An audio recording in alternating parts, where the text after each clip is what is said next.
Out here at a new swim, trying to measure some carp to do a little bit of science on this lake to see how the population is structured in here and see how the condition of the fish is and everything. So I'm going to be getting the length and the weight of the fish and trying out a new swim at the same time.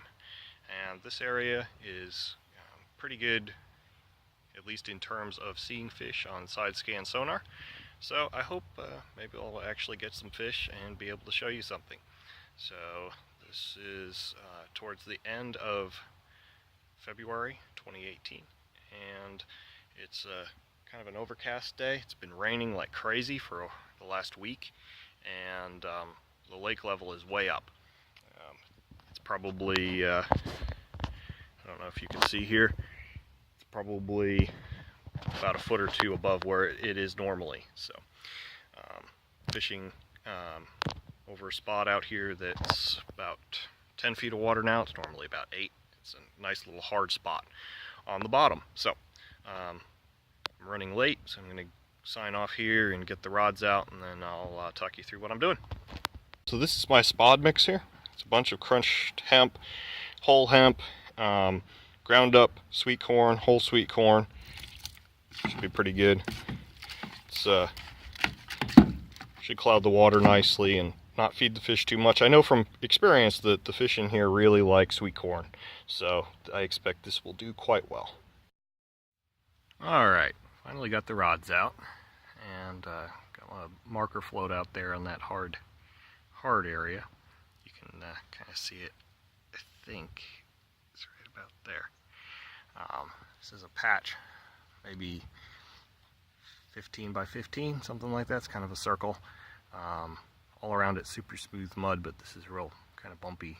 It's probably hard clay. I don't exactly know, but so I got one rod off to this side, one about here, and then one over on this side.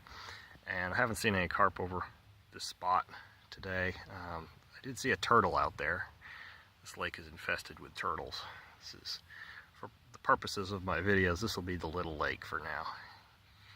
And it's over 200 acres, but in this area of Texas, this is a little lake. So you can see the bass boat over there. They tend to be kind of all over the place, especially when you're fishing for some reason.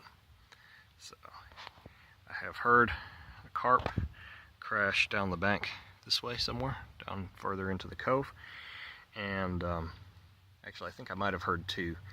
There was another fish over this way, but I think it was a bass or something along those lines. I don't think it was a carp.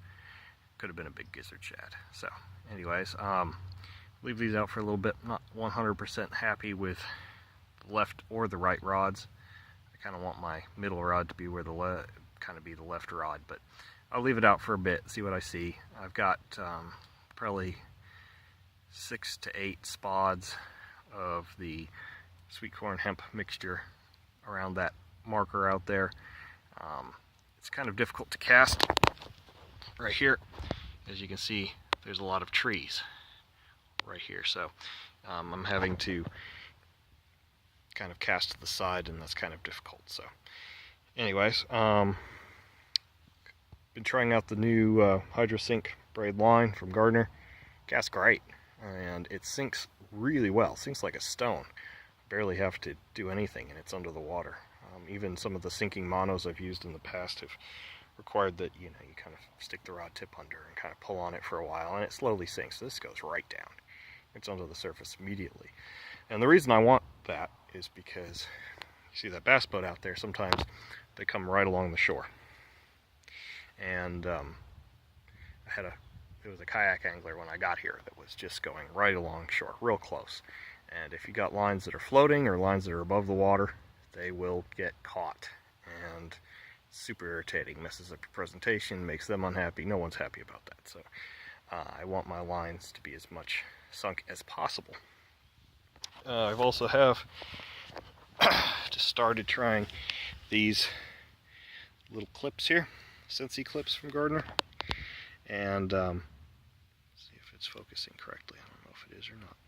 Anyways, and seem to be working pretty nicely. Haven't hooked fish on them, but when I picked up a rod to reel it in, they just let go of the line nicely, and as you can see, it kind of supports the bobbin a little bit better. So 15-pound test, hydrosync, and then the clips here are kind of some of the new kit I'm trying out today. So I will touch back in a little bit and give another update. So it's been probably 45 minutes, an hour, and nothing's much has happened here. The right-hand rod had a little bump. It's probably a catfish, bumped a couple of times. Bobbin goes up really quickly, sometimes so quickly it hits the blank, falls back down, no line was taken. So that one had, predictably enough, the pop-up. This lake is full of bullhead catfish, just more than you could possibly imagine. So my guess is that I found a bullhead, which is pretty easy to do, and they tend to like pop-ups. The other two rods are a little bit different. The left-hand rod has a couple of pieces of plastic and a piece of Scopex, the Rod Hutchinson Scopex Hardcorn, and the middle rod has a kind of a snowman arrangement with a little peach, pineapple, mango pop-up, and a Rod Hutchinson Fruit Frenzy tiger nut, big tiger nut on the bottom for the bottom bait. And then the right-hand rod has a tiger nut spice pop-up, and that is what is getting the attention from the, I suspect, catfish. Although I haven't seen that turtle lately, but it looked more like a catfish. So hopefully some carp show up, but I'll probably give that right-hand rod a little bit more time, and then I'll pull it in because they probably managed to get the bait off there. So I'll check back in a little bit. So just had a look at the weather, and I noticed that I wasn't getting any wind here, which is unusual in this part of Texas. Normally the prevailing winds are the southwest or something like that, but with all this strange weather we've been having, the forecast and the current conditions are for wind to be kind of out of the east, southeast, something like that. So we're on the back of the wind here because I'm facing west, and the rest of the lake is got a nice ripple to it, but right in front of me is pretty calm. There's a few little waves from boats and things like that, but for the most part it's kind of glassy. So it's supposed to get up to a high of 64 degrees Fahrenheit today, and it's about 61 right now or so. With the way this bank's facing in the lee of the wind, and once the sun gets around to be beating down on this bank, it should get a little bit warmer, I would think, and maybe that'll help us out. The water's not too terribly deep out there, and I do know there's pretty much always fish in this area, just about year-round. So hopefully we get some up this way, but everything is so topsy-turvy with all the rain we've had over the last week that I don't really know where the fish are going to be or what they're going to be doing. So we'll just have to kind of see. It's time to recast that right-hand rod and maybe switch to just some corn or something and stay away from the pop-ups until the carp show up. I'm going to recast that right-hand rod now.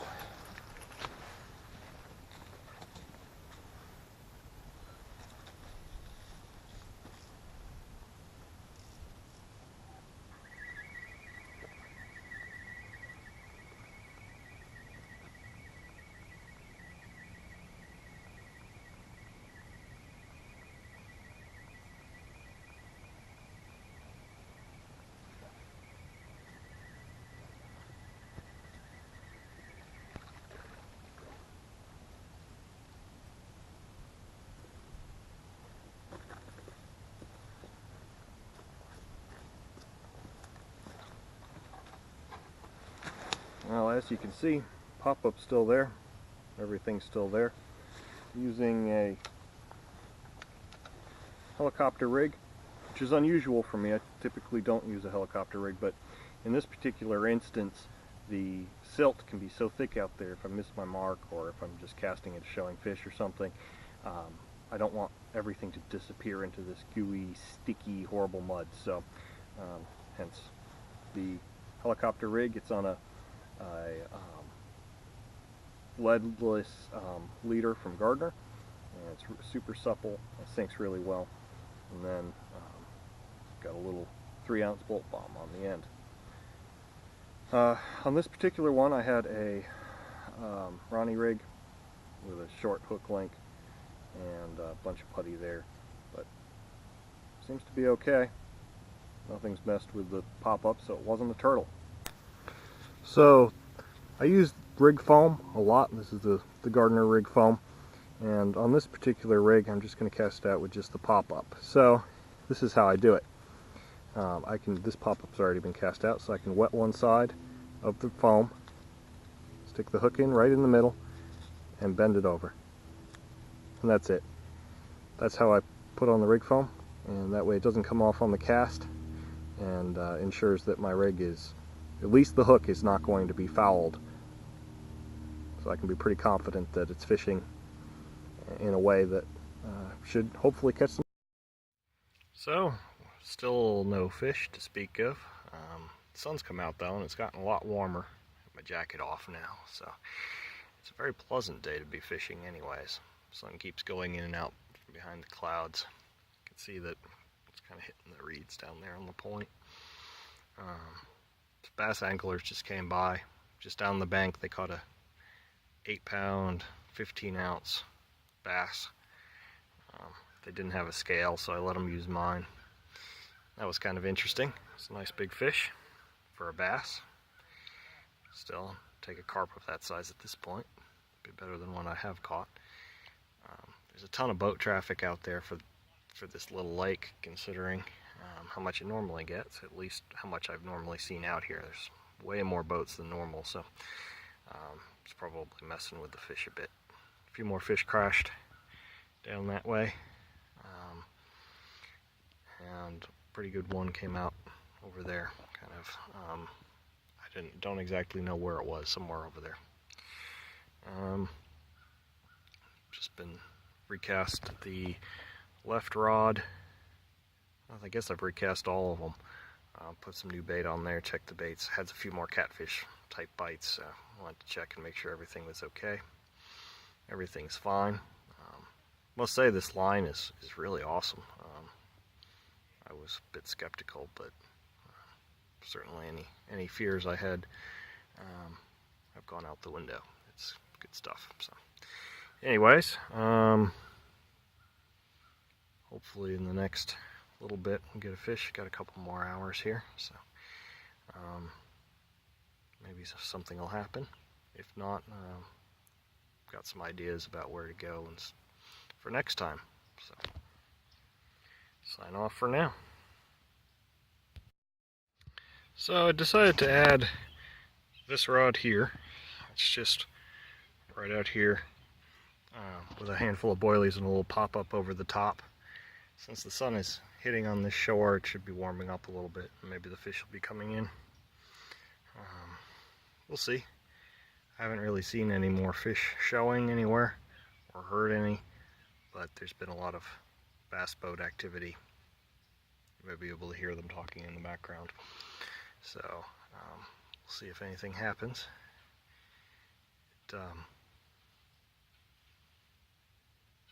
wind is kind of died off a little bit, so we will see. Right out here from the shore, it kind of drops off to about 8 to 10 feet, and then is pretty level and kind of slowly goes down out to about 12.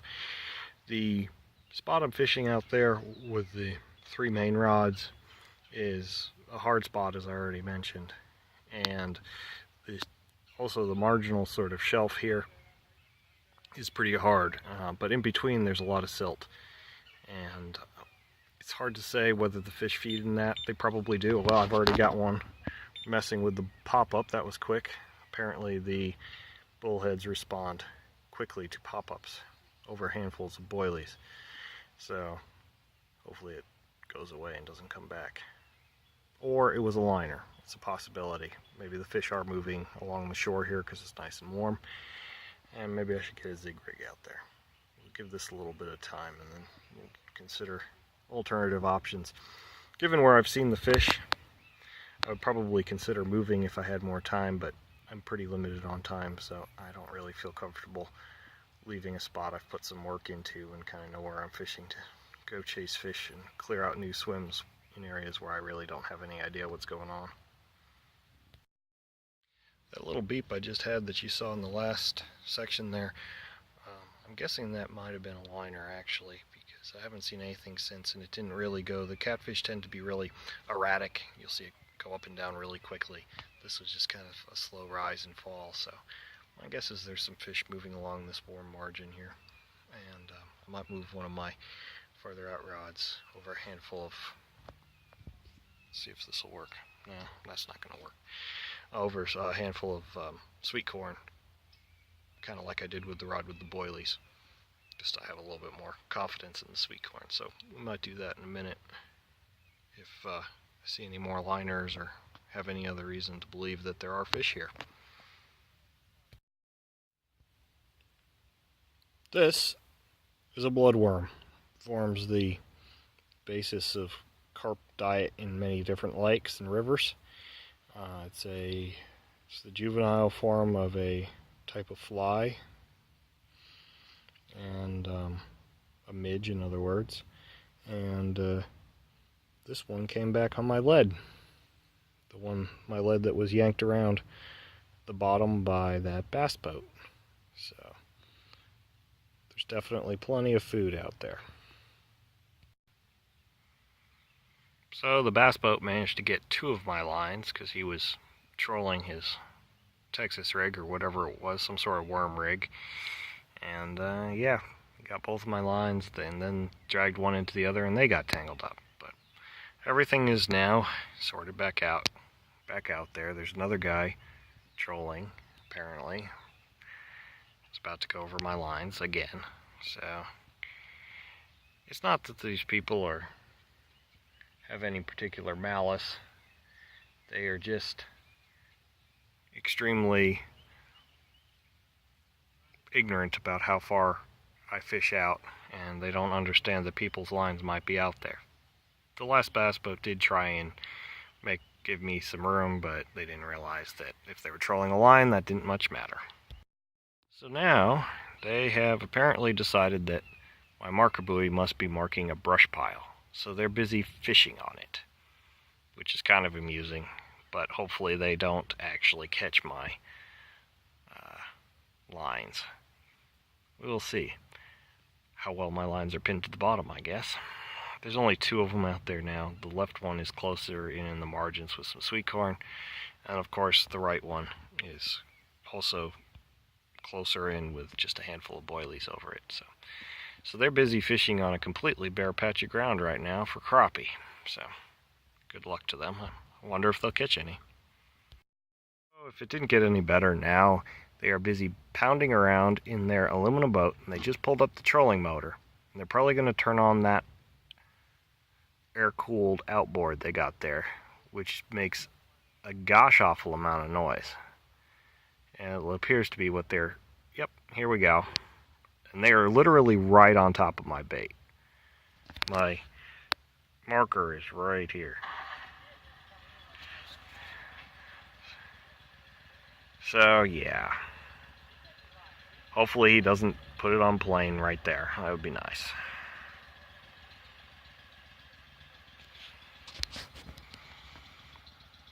I'm all for all anglers having access to the water, but a little bit of common courtesy goes a long way. And if there's someone fishing there, you don't need to be anywhere near them. It's a pretty good sized lake. There's lots of places you can fish, and you don't need to fish right on top of the guy that's fishing on the bank and can't go to the other side. That's my soapbox for this video, by the way. So it's about half an hour until I should start packing up to head back home, pick up some takeout to take to the wife and kids. So we'll see if anything happens in the next half hour. I'm gonna start getting the other stuff packed away, leave the rods out till the very last thing.